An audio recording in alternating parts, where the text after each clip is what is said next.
अस्सलामुअलैकुम वरहमतुल्लाहि ताला वबरकातुह। कैसे हैं आप हज़रात? उम्मीद है ठीक होंगे। अल्लाह से दुआ है मौला सबको खुश रखे, सलामत रखे।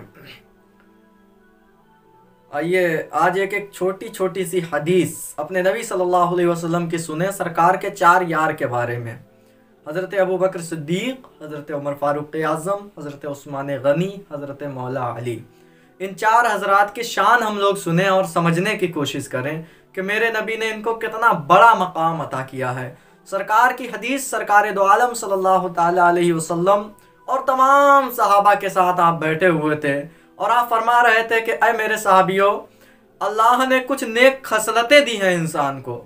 वो खसलतें 360 हैं और उन 360 में से अगर किसी इंसान के अंदर एक खसलत भी पाई जाएगी, एक खसलत अगर किसी शख्स के अंदर है, तो अल्लाह रब्बुल इज़्ज़त उसको उस एक खसलत की वजह से जन्नत अता फरमा देगा। सुबहान अल्लाह। इतना सुनना था, तमाम सहाबा बड़े खुश हुए। अब उन्हीं सहाबियों में हज़रत अबू बकर सिद्दीक़, जो यारे गारे मुस्तफ़ा भी हैं, जो मर्दों में सबसे पहले मेरे नबी का कलमा पढ़े थे, जिन्होंने सरकार के लिए अपनी जान की बाजी लगा दी थी, जिनके बारे में कहा गया कि आप सबसे ज़्यादा दिलेर और बहादुर भी थे, जिन्होंने सरकार के एक इशारे पर अपनी तमाम दौलतें कुर्बान कर दी थी, वो हज़रत अबू बकर सिद्दीक़ खड़े हुए। खड़े होने के बाद बोलते हैं, या हबीबी या रसूल अल्लाह, आप बताएं क्या इस गुलाम के अंदर एक भी खसलत है उन जन्नतियों में से, यानी जो लोग जन्नत में जाएंगे 360 खसलतों में से जिसके अंदर एक खसलत होगी, क्या मेरे अंदर कोई एक खसलत भी है?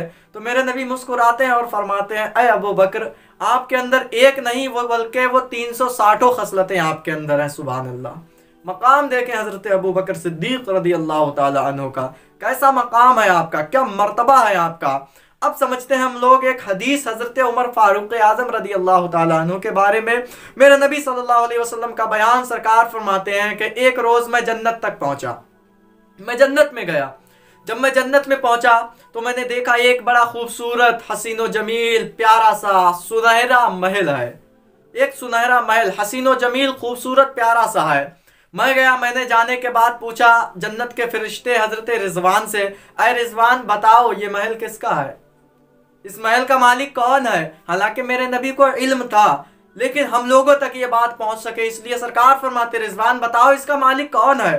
तो हज़रत रिजवान फरमाते हैं, या रसूल अल्लाह, ये महल अरब के एक शख्स का है, मुल्क अरब, मक्का मुअज़्ज़मा के एक शख्स का ये महल है।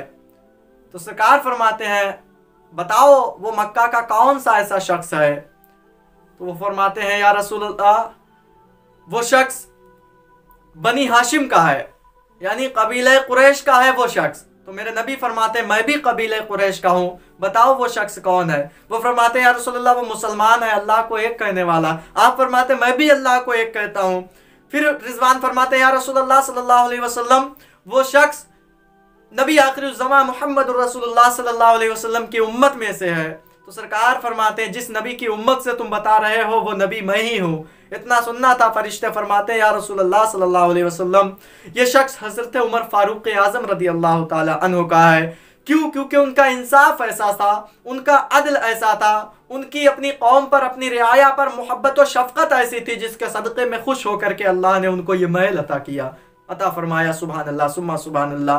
वो हज़रत उमर फ़ारूक़ आज़म जिनके बारे में मेरे नबी फरमाते हैं कि जितनी आसमान के अंदर जितने तारे हैं आसमान पर, उससे भी ज़्यादा नेकियां हैं हज़रत उमर फ़ारूक़ आज़म की। वो उमर फ़ारूक़ आज़म।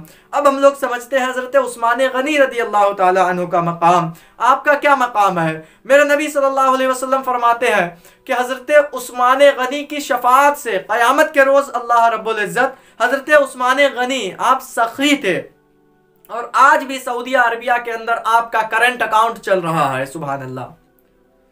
सरकार फरमाते हैं, हज़रत उस्मान गनी रज़ी अल्लाह ताला अन्हु की शफ़ाअत से बरोज़े क़यामत अल्लाह रब्बुल इज़्ज़त 70,000 ऐसे गुनाहगारों को जन्नत में डालेगा जिन पर जहन्नम वाजिब हो चुकी थी। सुभान अल्लाह। अल्लाह से दुआ है मौला मुझे, आपको और जिस जिस तक ये वीडियो पहुंच रही है, जो जो इसको सुन रहा है, उन तमामी हजरात को उन 70,000 में ही शामिल फरमा ले। 70,000 लोगों को जिन पर जहन्नम वाजिब हो चुकी होगी, उनको अल्लाह रब्बुल इज्जत हजरत उस्मान गनी के सदक़े में जन्नत अता फरमाएगा। और मेरे नबी ने जब अपनी एक बेटी की शादी हजरत उस्मान गनी से की थी, उनका इंतकाल हो गया, आपने दूसरी की भी उनसे शादी कर दी और फरमाया कि ऐ उस्मान, मुझे तुमसे इतनी मोहब्बत है कि अगर मेरी 1000 बेटियां होती और अगर आपकी बीवियां यके बाद दीगरे इंतकाल करती जाती तो मैं सबकी तुमसे निकाह करता चला जाता, सबकी शादियां तुमसे करता चला जाता। सुभान अल्लाह। वो उस्मान गनी और कौन? मौला अली, चौथे सहाबी मेरे नबी सल्लल्लाहु अलैहि वसल्लम के, जिनके बारे में सरकार की हदीस है कि अली को कौसर दे दिया जाएगा और जिसको चाहेंगे अली उसको कौसर पिलाते रहेंगे और जिसको चाहेंगे कौसर से भगाते रहेंगे। वो हजरत अली मुर्तज़ा जो हमें और आपको, नबी के तमाम उम्मतियों को जामे कौसर पिला रहे होंगे, जिनके बेटे को जन्नत का सरदार बना दिया गया है, जिनकी बीवी को जन्नत की औरतों की मालिकिन सरदार बना दिया गया है, वो हज़रत अली मुर्तज़ा जिन्होंने नबी का कलमा बचपन के ही दौर में पढ़ लिया था। वो अली मुर्तज़ा कि जिन्होंने कई ऐसे मकामात देखे कि मेरे नबी सल्लल्लाहु अलैहि वसल्लम की नबूवत की गवाही कंकरों ने दी, पत्थरों ने दी, पहाड़ पर रखे छोटे छोटे पत्थरों ने, दरख्तों ने, कंकरों ने सरकार की नबूवत की गवाही दी। वो अली मुर्तज़ा की जिनकी मोहब्बत में मेरे नबी ने चांद को, सूरज को इशारा किया था और डूबा हुआ सूरज आपने वापस निकाल दिया था ताकि अली की नमाज मुकम्मल हो जाए, असर की क़ज़ा ना हो। ये मेरे नबी के 4 सहाबी हैं जिनके बड़े फ़ज़ाइल हैं। अल्लाह से दुआ है मौला हमें इन हज़रात से मोहब्बत अता फ़रमाए और इनके सदक़े में मौला हमें नेकी परहेज़गारी करने की तौफ़ीक़ अता फ़रमाए, तमाम बलाओं से हिफाज़त अता फ़रमाए। आमीन सुम्मा आमीन, अल्लाहुम्मा आमीन।